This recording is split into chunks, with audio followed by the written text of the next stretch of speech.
new day is a blank page in the diary of your life. The secret of success is actually turning that diary into a beautiful diary that you possibly can. That's a quote by Douglas Pagel.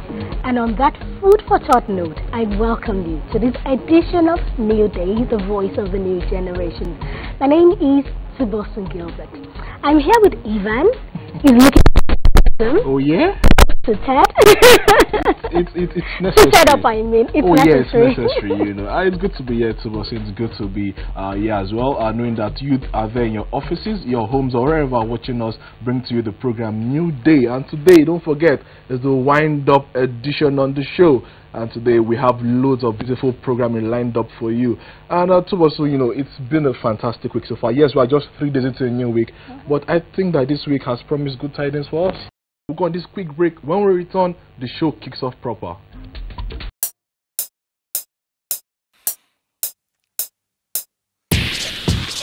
Wanna be in the know? Tune into the show. It's called New Day, now in your zone. Touching the work and career. Ends up in the play zone. Take luck to entertain. Inspire to make you feel at home. And it's all about you. It's all about you. New Day. Voice of a new generation. New Day. Voice of a new generation. It's the New Day. Voice of a new generation. New Day. Voice of a new generation. It's a new day.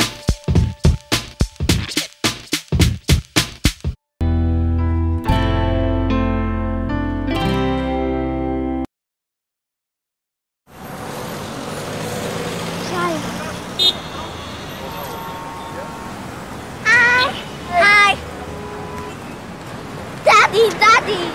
Look!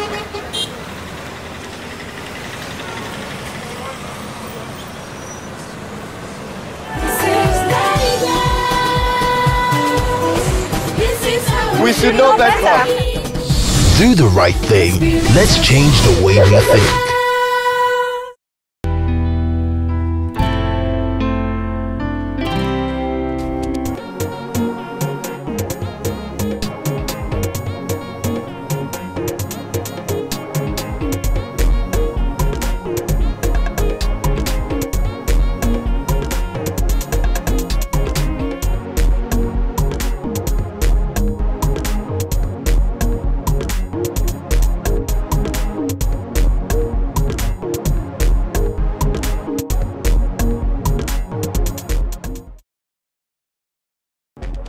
Okay, welcome back. Now, we'll be going for a very short break now, and we'll be showing you something called Leadership Edge. But before then, it's time for you to be a lucky winner of the 5,000 Naira. Ivan? 5,000 Naira. Just like that. Just like that. All you need to do is listen to this. I'll read out some words. You need to fill in. I'll read out a letter. You need to fill in the missing words. When you fill in the missing words, form a creative sentence out of it and post it on our Facebook and Twitter pages. Before I read out our social media handles, I'll give you the word that you need to fill. The first letter is C-AR-CER.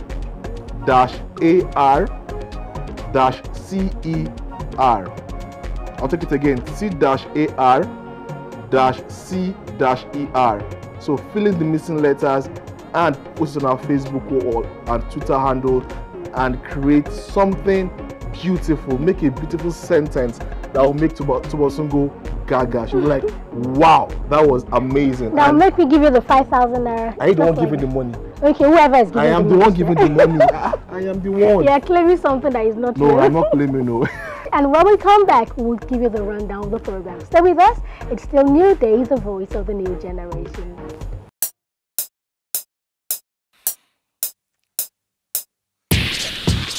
Wanna be in the know? Tune into the show. It's called New Day, now in your zone. Touching the work and career. Ends up in the play zone. Take luck to entertain. Inspire to make you feel at home. And it's all about you. It's all about you. New Day. Voice of a new generation. New Day. Voice of a new generation. It's the New Day. Voice of a new generation. New Day. Voice of a new generation. It's a new day.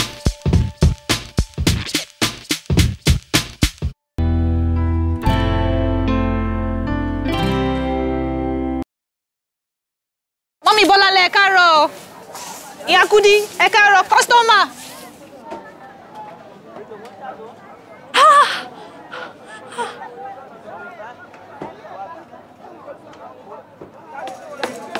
Make we dey always follow our conscience because e dey tell us the correct thing. I suppose Sabi waiting good. Do the right thing. Let's change the way we think.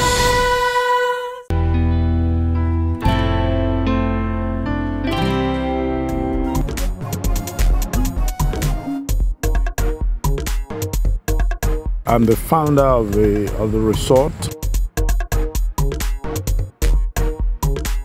Passion of a 29-year-old boy that wanted to make a difference, wanted to make a change. In retrospect now, when I look at it, and I look at that 29-year-old boy that came into the forest, I salute his courage, his ability to do that. I think that if he had realized the kind of issues that he will face, it might not have deterred him, but it would have slowed him down quite a bit. But I'm glad that to a large extent, I really didn't see people then.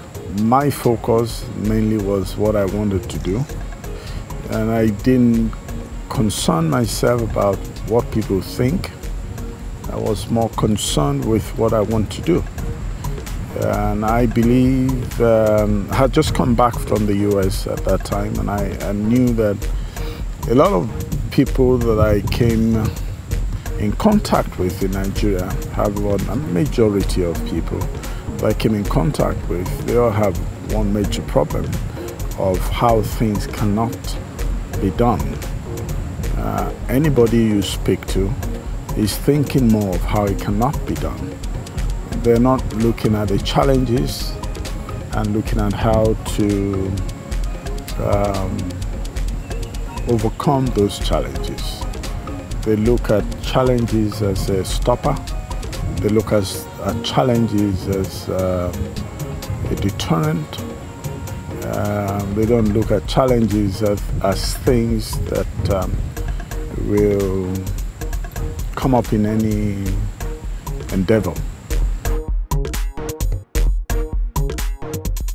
My major focus was what I wanted to do. I wanted to rebuild an authentic African-themed resort with a very strong West African flavor. Because I believe strongly that to make tourism impactful, you've got to weave it around your culture so that everybody around that immediate culture can benefit from it and can participate in it. That it's not about when you import other cultures and try on a regular basis to try and be a better imitation by the original owners of ideas, that you can begin to start saying that you have achieved something.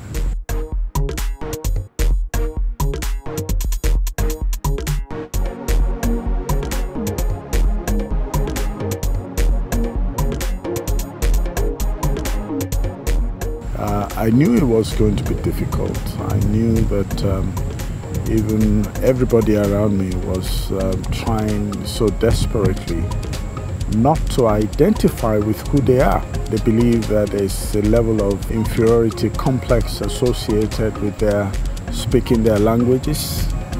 They felt that there was some level of inferiority complex associated with the fact that they are from a particular tribe. Whereas it's not about where you're from, it's about what you are and what you are capable of doing.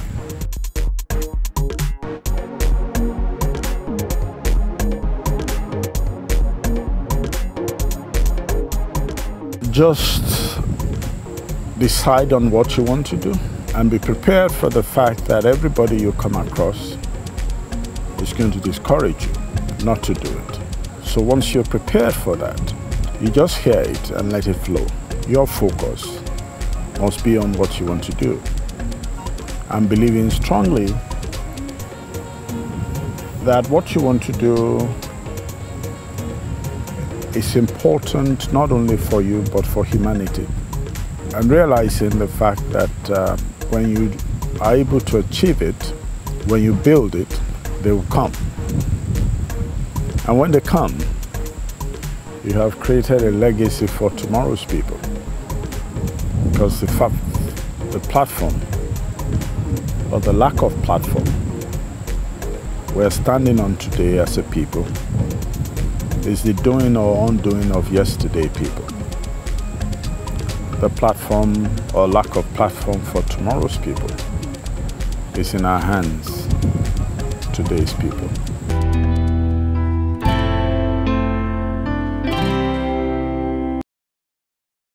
I'm sure you learned something from what he said. So I would ask you, what is your passion? And how are you achieving that thing to make sure that it's actually impacting people around you?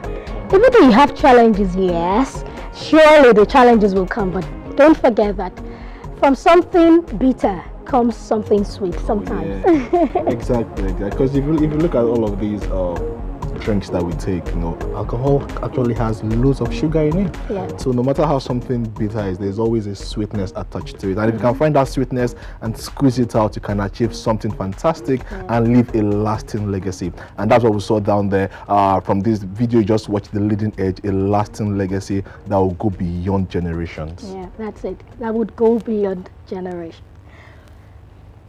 Should I welcome you back to the program, Papa? Because this is the time to actually tell you the rundown. So we have somebody with us today. Her name is Mrs. Amara Van Lare. I'm sure some of you know her as Amara. So she's still the same person. It's just the name that changed. But she still has everything intact. So we have her on the Inspire Me segment today, and the Inspire Me segment today is actually dedicated to elimination of violence against women. And shortly after the Inspire Me segment, we'll be moving on to the Smart Life segment. What character stands you out in your place of work? Don't worry, we have answers here. And we'll be joining Mr. Jibodu. He's an author of Excellence at Work, and we'll be telling you much more about those things you can do that would actually stand you out. I'm tired of people saying my Oga does not like me. That's what they say most times. If your Oga did not like you at first, he wouldn't employ you at first. So the reason why you employed, because he liked you, all you need to do is just maintain the likeness and even build on it. That's it. Okay, so you want to know how to maintain that likeness? Don't worry, wait for the Smart Life segment and you'll get to know more about that. And don't forget, you can as well contribute on the show, because the more you send in messages, the richer the show. Our Twitter handle is @NewdayTvShow and Facebook is NewdayTvShow. Or should you tell her to introduce herself? No. Okay, let me do the honor. Actually, I'll have been a bit poetic, but she's married and I want to respect myself. Respect yourself. Oh yes, I like my fine face and my suit that I just bought, so I don't want it to be destroyed outside. Anyways, on the Inspire Me segment on the show today, we have a campaigner for woman equality. Someone who is against the eradication, or someone who is for the eradication of violence against women in our society and the world at large. No other than, like you said, Mrs. Amara Van Lare. Mrs. Amara, great to have you on the show. Thank you, and nice seeing your beautiful faces. Oh yeah, my beautiful. So why are you claiming everything now? She said your beautiful faces, except for once. No comment. He's handsome but beautiful at the same time with a beautiful face. Oh, no comment. Thank you very much. Thank you. All right, so Mrs. Amara, how have you been? I'm good. Everything has been good.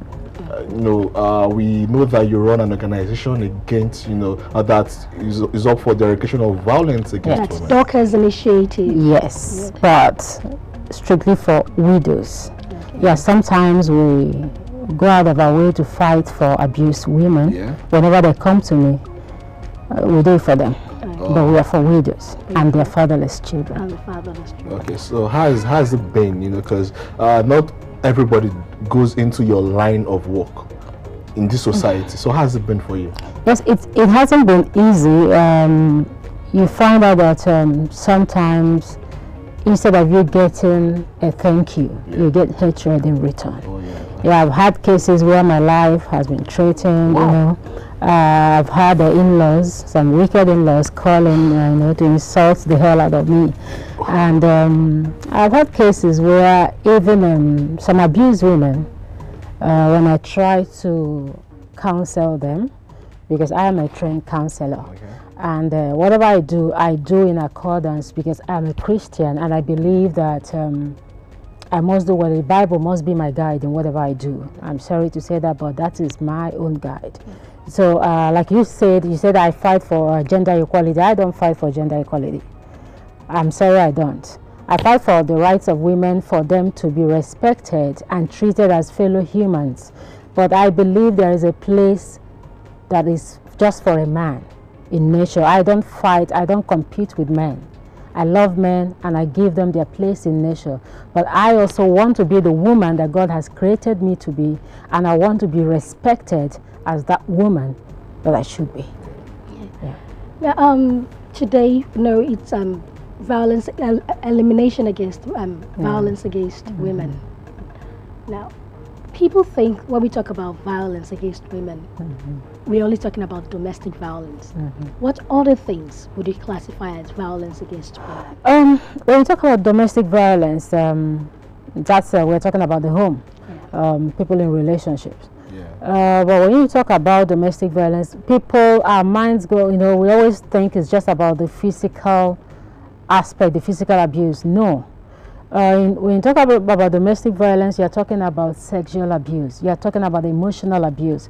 We are talking about one spouse denying the other what is due, to him or her.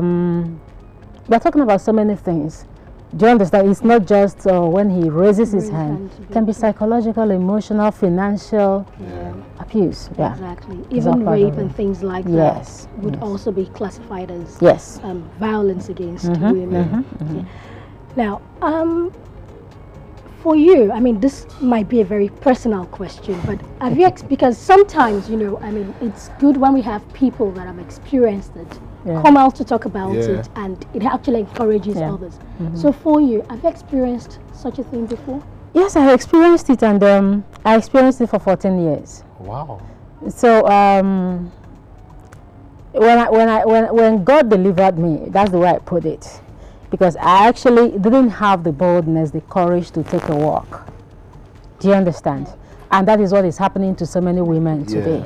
They want to take a walk, but the courage is not there. They are not being encouraged to save their lives. I didn't have the courage. I didn't have what it takes for you to take a walk. I stayed back there because of what the society was going to say, and because of what religion says, and because my father is a pastor. He's been in the ministry for about 48 years. So I was also thinking about his image as a pastor. I have to protect this. I shouldn't let this happen.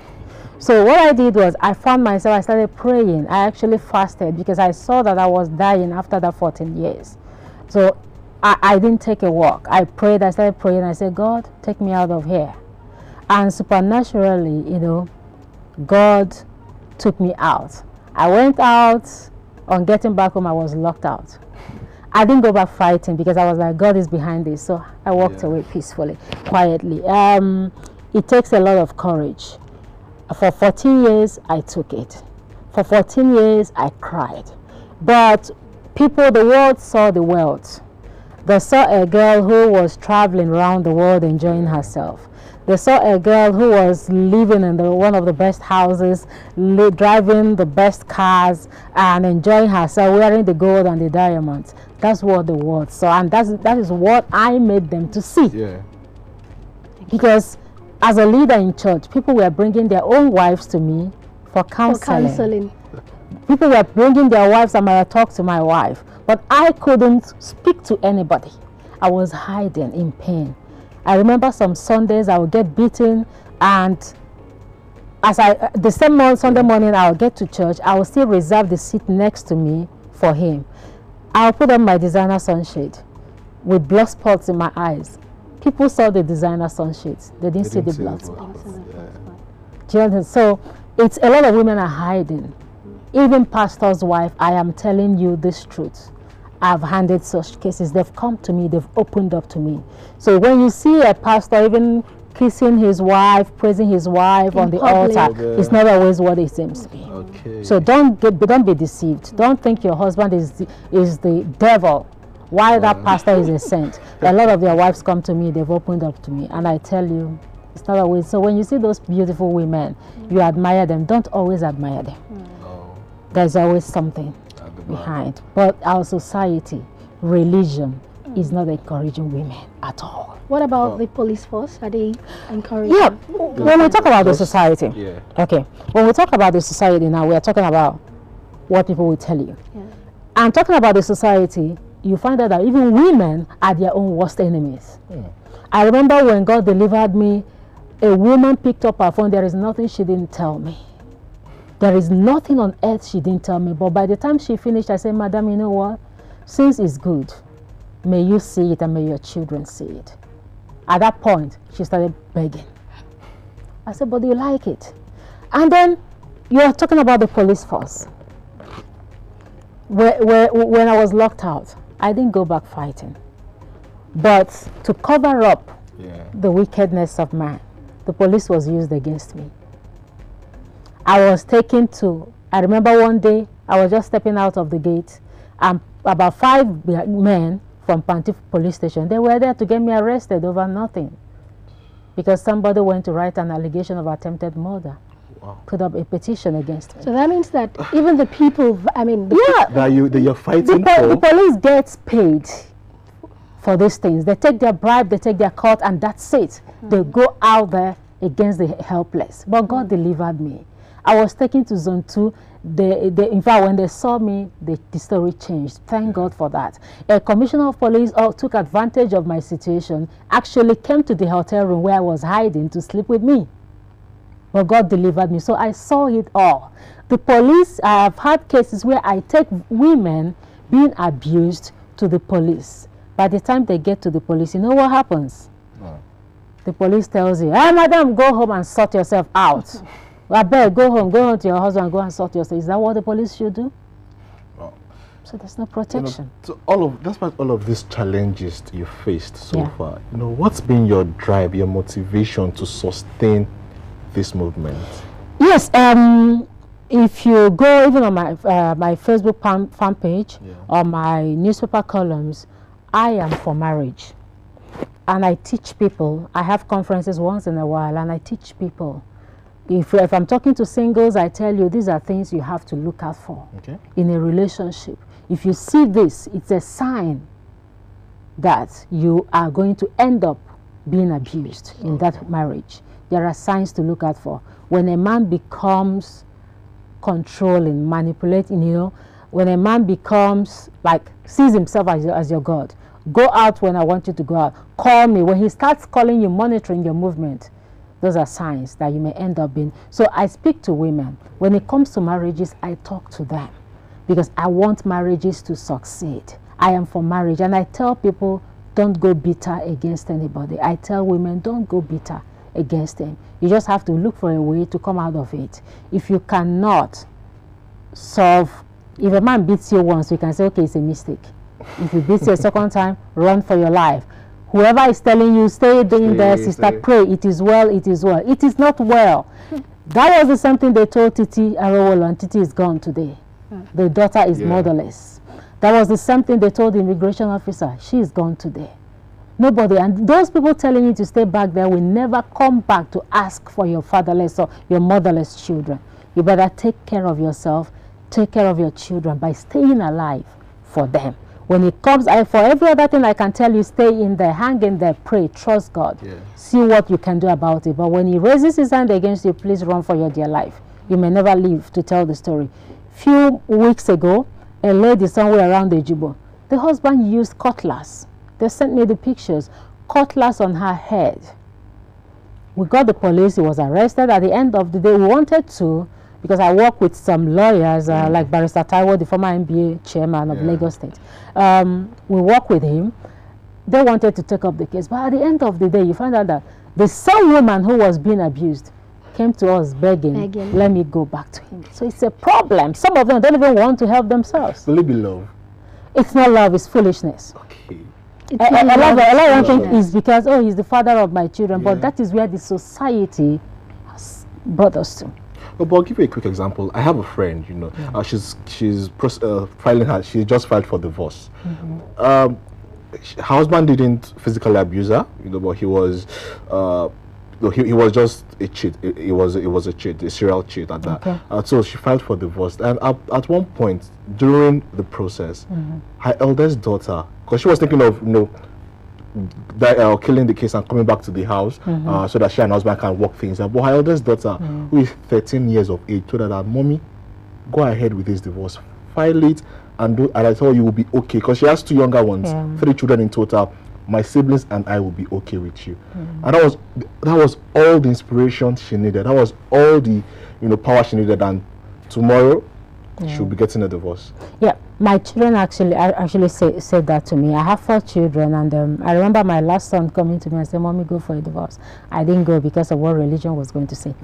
But you see, women, I tell you, instead of you raising your child up in an abusive home, it's better you raise that child as a single mother. Yeah. They grow up better. But in raising that child up as a single mother, never avoid discussing their father, with them. That is something I have never done. I try to allow... But he's their father. Yeah, he's never. But what I'm saying is, don't... In a negative way. Okay. Don't try to tell them your father is this, your father is that, your father did that to me. It's not necessary. Don't raise those children up in bitterness. Even in marriages, parents make this mistake. Keep your children out of it. They are not part of the problem. Save them that bitterness. Those children shouldn't grow up in bitterness. Allow them to live their lives. When they're adults, they have eyes. They see whatever is happening. When you were telling us about your story, I mean, you said the money was there, everything was there, but the beating was also there. Now, does that mean that, I mean, do we have some women that are actually more vulnerable to violence than others? I mean, do we have more women more vulnerable? Yes. When a woman is not working is a problem. Okay. And that is why you see some of those men, the first thing they do is to take that woman, bring the woman down, take her away from her job, stop her from being educated or pursuing her career, maybe close down her business. Those are the that's the first thing they do. The next thing is, I can take care of yourself. You don't need to stress yourself. And some girls foolishly think it's love. When a man is telling you, I can take care of yourself, whatever you want, just tell me, he wants to be in control. Because when he's controlling your pocket, he is in control. So I mean, when if you have to beg him to buy sanitary pad, for money to buy sanitary pad, he's in control. Actually call that financial violence, Yes, he's in control. So those are the things they do.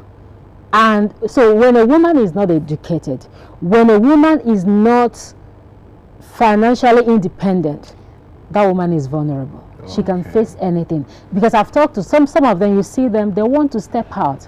But the next question is, Amara, how do I go about this? Last week, I posted it on my social media page. A woman sent me a message from Benue State. One of her eyes, the right one, is gone because of beating from the husband. And he is out to destroy the second one as well. And I told this woman, she's in Benue State. I told her, you know what you do? Go to social welfare over there. Don't spare such men. Go out there. Cry out. Let the world know what is happening to you. That is why you see a lot of women are dying.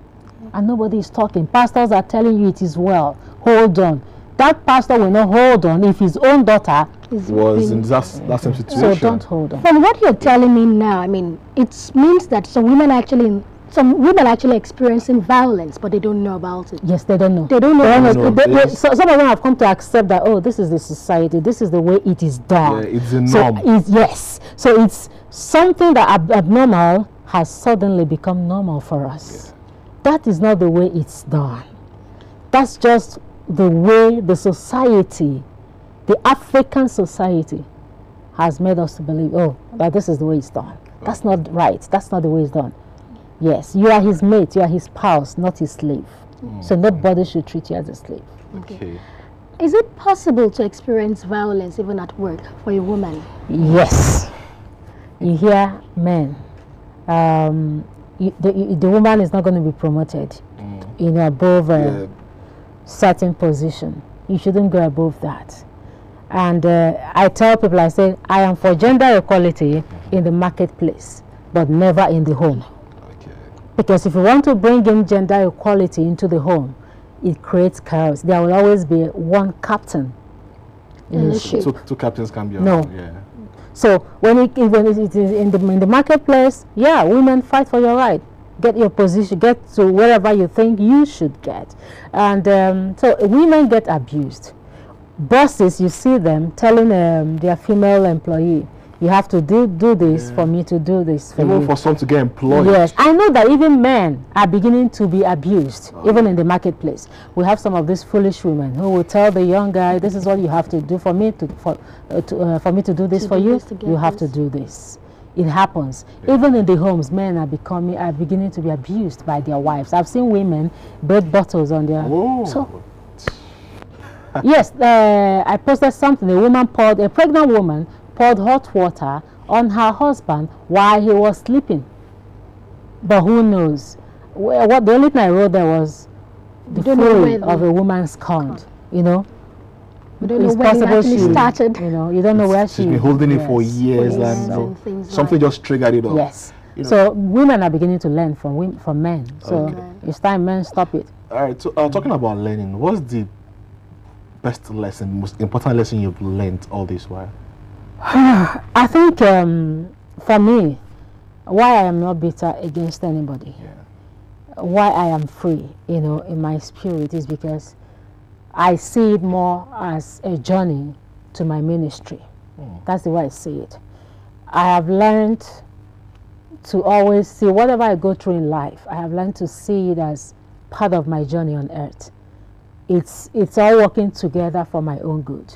I wouldn't be where I am today if that didn't happen. So when I look back, I thank God it happened. I'm a stronger person, more independent, because then I depended on a man. But now I can stand and speak for myself. Now God is using me to unite homes. Now God is using me to heal the hearts of, you know, broken hearts of women. Now God is using me to, you know, talk to women who are abandoned, children abandoned by some reckless fathers. So I just thank God because it happened.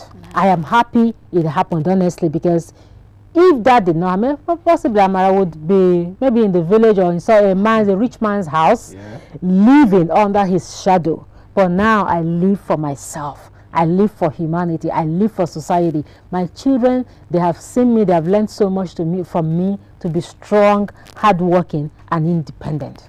That's life. I mean, just right now on the TV set, we're actually scrolling some of the things you've done. I mean, your NGO and all of that. Fantastic. The achievements. Congratulations. Thank you. I mean, this is not a topic that should be treated lightly. Yeah. No, but again, I still have to smile to congratulate you because you've gone through a lot and you're doing a lot for people. Yeah. I'm actually working on my book, My True Life Story. Your True Life Story. And someday.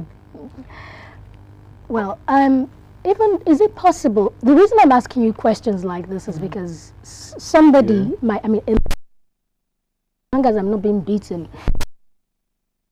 There's no violence anywhere. Is it possible for a parent to actually carry out violence against his or her own daughter? Yes. How?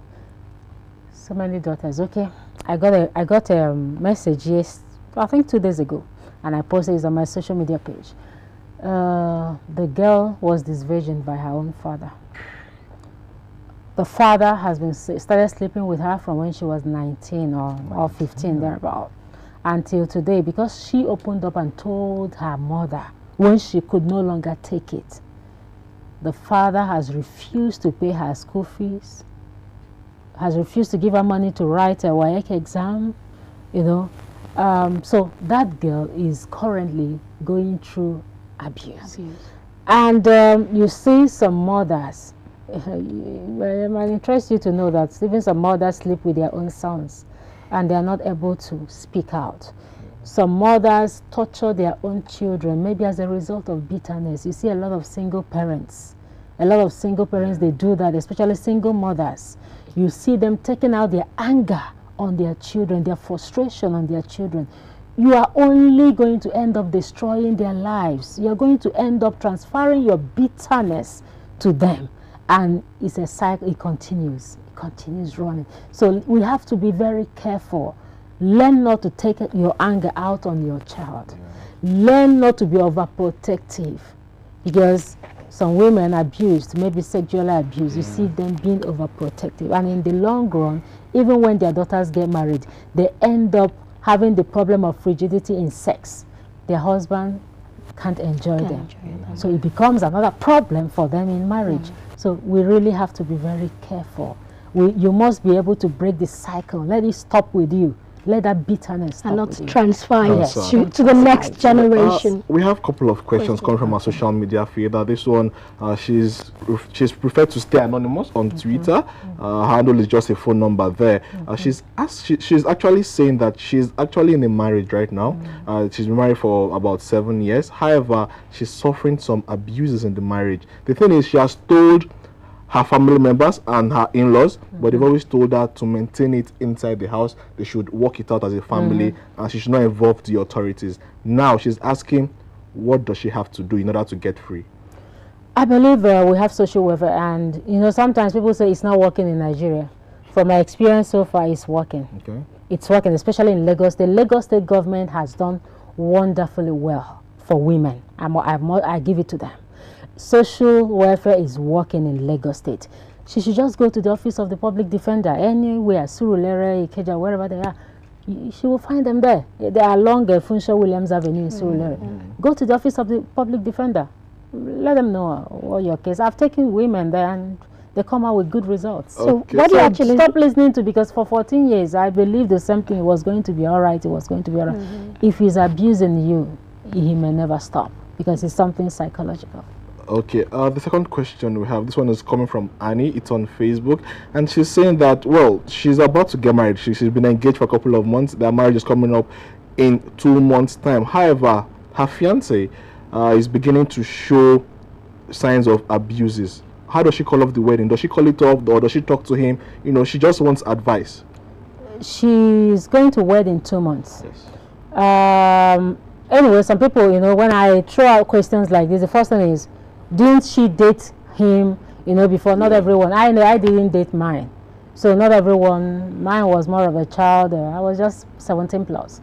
So, but in this case, I always tell people, if you have seen the signs, a broken engagement is better than a broken marriage. Get out of it. If you think you cannot cope with it, because if you are getting married to that man, hoping that, oh, he's going to change in marriage, he will get worse in marriage. He's not going to change. If he slaps you now and buys you whatever, maybe a jewelry set or like to beg for forgiveness, in marriage is going to pound you in a mortar. You may not get 5 naira Costa biscuit. You won't get it.